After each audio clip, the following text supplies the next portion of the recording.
Welcome back to the library, dear wanderer. Today we'll head back to Wing 1, the Hidden Nest, over to King Shash's shelf, where we'll pick up the first book we see. This book was brought to the library by Yellow Izzle, and it's a little bit about the Neverwhere. Now, without further ado, another Brigaded memory. The branches within the distance began to screech as I slowly began walking out of the forest towards the pavilion. I watched as the moon gently held back the trees over top, despite the moon still managing to find its way through somehow. The sky was lit with stars, all of whom were dancing in the dark. They took each other's hands and began to sing songs together as they frolicked through the cosmos. I listened to their song and nearly danced along. As they twinkled and shone, they had little restraint in their hearts, following what they felt would excite them the most. A sense of pleasing their audience. I suppose that includes me, or maybe it doesn't. The stars needed no reason to lower themselves from their pedestal, so they danced, and they danced, joyously cackling at the spirits, lives, and wonders below. Their dance mesmerized me, doing loops upon loops within the sky. The sky held itself up in a way I could never understand. Maybe some other person held it up all on their own. It didn't matter. What did matter was the sky was under no condition to lower itself from atop the world. I realized that, yet felt no reason to intervene. As I walked closer to the pavilion, away from those pines which lay behind me, twisting into each other, I reflected on those stars. They danced so high, they were the center of attention for the gazers upon them. They make up very little of the actual sky, yet they dominate the eyes of those who happen to gaze upon them. For a species so small, they manage to take up all the space within that night sky. The other wonders of the sky lie dormant, yet no one notices them, even when they gaze right at them. Those gentle pieces of fragments within the sky hold close to my heart. Rocks, dark matter, empty matter, black holes. They all are so overlooked by the stars, yet they hold the most secrets, mysteries, sense of wonder. Those are the pieces of the universe which tie it together, yet no one spares an eye to them. And the same metaphor applies to me, in a way. I should work on that. Wait a minute. That's why I'm here. The pavilion was a circular island surrounded by a body of water. Beyond that water rested a forest as far as the eyes could see.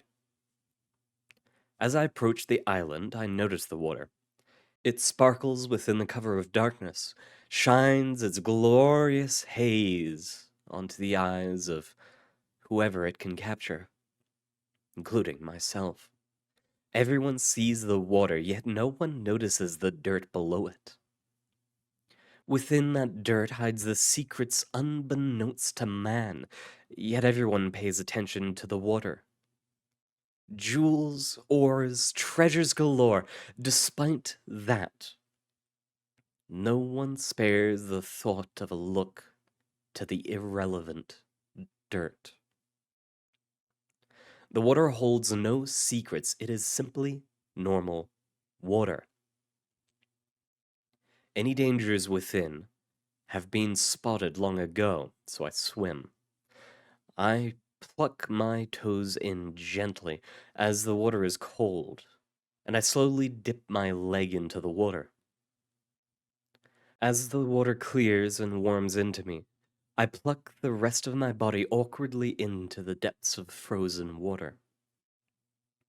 Swimming across, you can nearly feel the way the water detaches from you for just a moment before it inevitably sloshes back. Almost. Pulling myself out of the water, I feel refreshed, yet surprisingly wet. Go figure. As I approach the pavilion, I notice 3 things within its cage: a tome, a bottle of ink, and the feather of a mighty phoenix. The tome lay closed, waiting someone to open it. I hesitate. The tome should be open, welcome to all, yet, despite that, I approach the center. The artifacts are held up by a sprout which sits out water. They float gently. The tome swings open suddenly. The frog skips across. As the sprout trickles throughout, I question my courage. As the world begins, and as the planet stutters, I hear the frog screech. The frog is awake. The twinkling stars are aligned. The world twinkles out. The eyes scream out songs.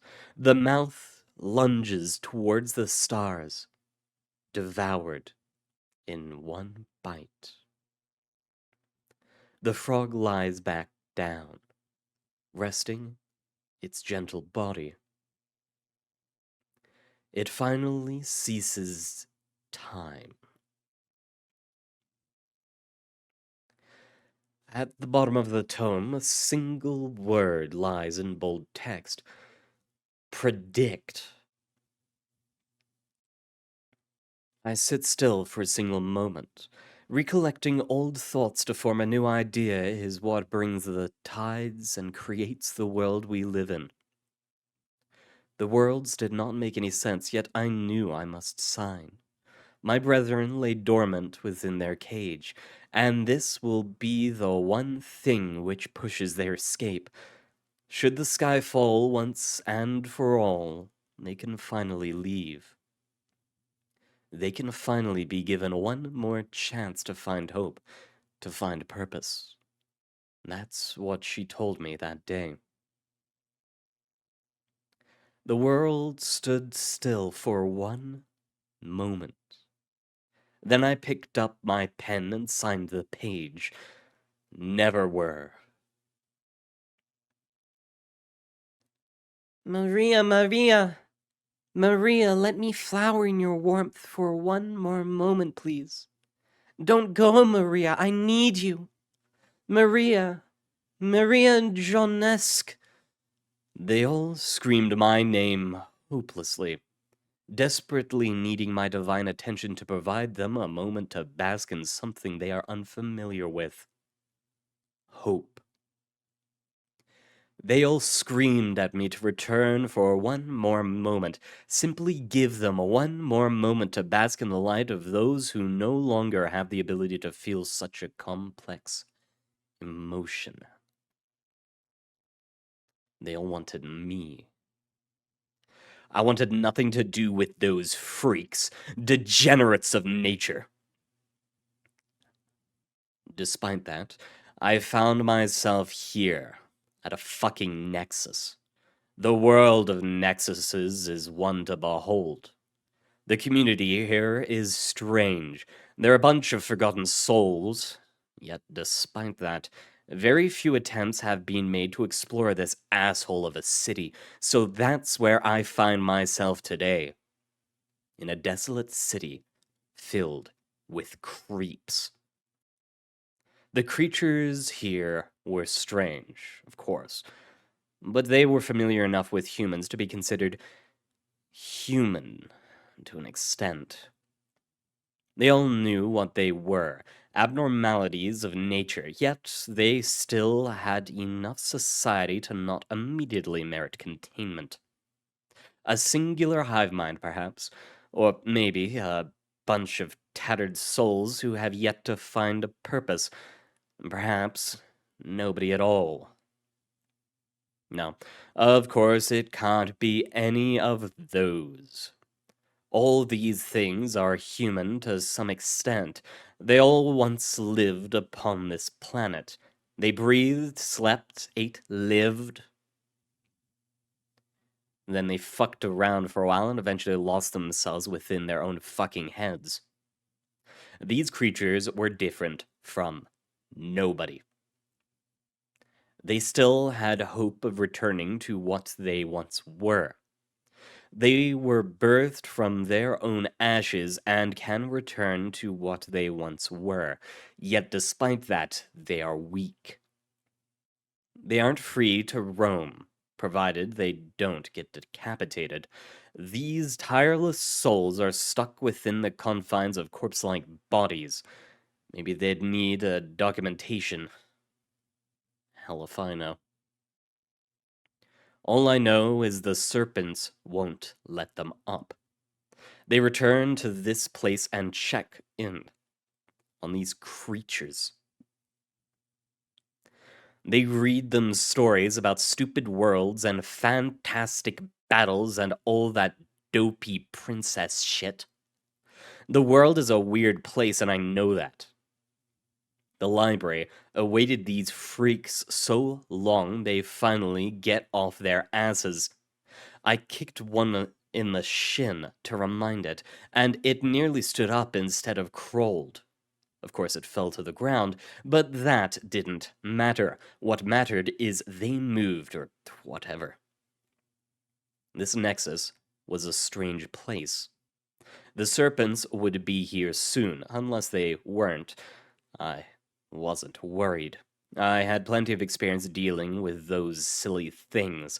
Yet, despite all that, I continued to feel anxious, almost as if I was being spotted by something unknown to me. These strange creatures surrounding me weren't the source in the slightest. Something greater, something ancient. Probably some shit-ass monster with 3 heads. I took 3 more steps in the city, and another city crumbled in the distance. A few screams came out, but they didn't sound scared, they simply sounded like they were trying to care for something they didn't want to care for. As I walked back towards the bridge which brought me here, a few of the things started coming towards me. They never were really there to begin with, but they still felt me, didn't they? Maybe they were... hell if I know. Then, all of a sudden, the ground began to shake. It got violent. It got violent fast. One moment, the creatures were simply wandering about with no thoughts in their head beyond getting from point A to point B and back. The next, they were crawling in any direction they could. The ground began shaking harder, collapsing buildings more and more until they inevitably fell. The ground didn't wait for the others to move, it swallowed them up anyways. The others? It didn't matter. What mattered was getting the fuck out of this shithole before I go with them. I began running back to the bridge, faster than I did before. Some of the creatures followed, but I didn't care. What mattered was I got the fuck out of the city before it got me. It shook faster and faster. Then a brick hit me square in the head. The world went very, very still. And I rested.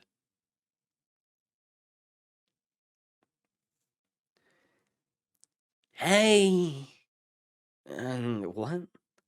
wake up, Maria. How about maybe not?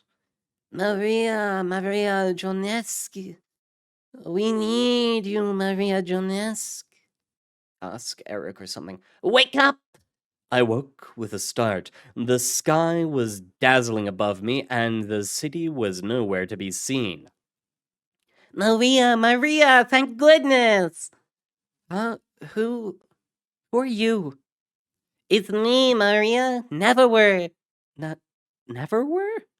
Yes, Maria, never were. Oh, great. Another freak. You helped me a lot, Maria. I just felt the need to pay you back somehow. You would have died back there, you know? I don't even know who you are. I just told you. Okay, Mr. Neverwhere or whatever. I feigned quotation marks with my fingers around Neverwhere, as I was already bored. I don't need to know you for you to help me. You taught me how to free my brothers, so I freed you. Well, I'm free. Now, can you explain where I am? We are together at the library. Library. Oh no. Oh no, no, no, no, no, no, no. Dear God, this could not be happening. One moment I'm looking at some freaks, the next I'm with this faceless freak in the lair of the Faceless? Holy fuck. Oh shit, shit, shit, shit, shit. Get away from me, freak. I reached for my gun, and to no avail. It wasn't there. Typical. That's probably not how you should speak to someone who saved your life. I wouldn't know, though. I've never spoken to anyone in a while. Maybe that's why you're doing this. I haven't seen anyone for a while. Huh. Now that was weird. Who is this man, woman, man, thing? Ugh. Do you need help standing up? Huh. The freak had manners. Sure. It reached a hand out to me and helped me up. Its hands weren't normal. They felt smooth, yet they were undeniably rough. It tingled my skin for a moment. So, what exactly are you? I'm a creature which was forgotten long ago. Well then, why are you helping me of all people? I'm trying to remember what I forgot long ago. Huh. The creature had some purpose, I suppose. Come on, we should go look through the library for a bit. Maybe a page can come help us get our bearings. No, no, no, no, no! Why not? They're friendly, I promise. I hushed my tone for a moment as I spoke. You don't understand. I'm not supposed to be here!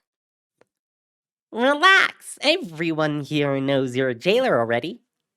A jailer? You work for that place. What was it called? Please don't say it. The Foundation! Fuck. Yeah, everyone knows you're here. The pages helped clean you up. Typical. Of course, now they're going to try and stab me for sport or something, and I can't escape. Don't think that way. I'm sure they kept you here for a reason. Does interrogating for a bit before murder ring a bell to you? I was thinking more along the lines of showing interest, but whatever helps you sleep at night, I suppose. Welp. No way out of this now, I suppose. I stretched my arms, looked down the shelves, and saw a six-legged freak. What have I gotten myself into? As far as I can tell, this book was brought to the library a few years ago, and it has a series behind it. And was supposed to have a series in front of it, but I can't seem to find the rest. Hopefully we can find it on our journey through the library, and if not, it's a real shame. I would have liked to hear a little more about Maria Joneski. But that'll be all the time we have for today, dear Wonder. Thank you very much for coming. Good luck out there, and I hope to see you next time.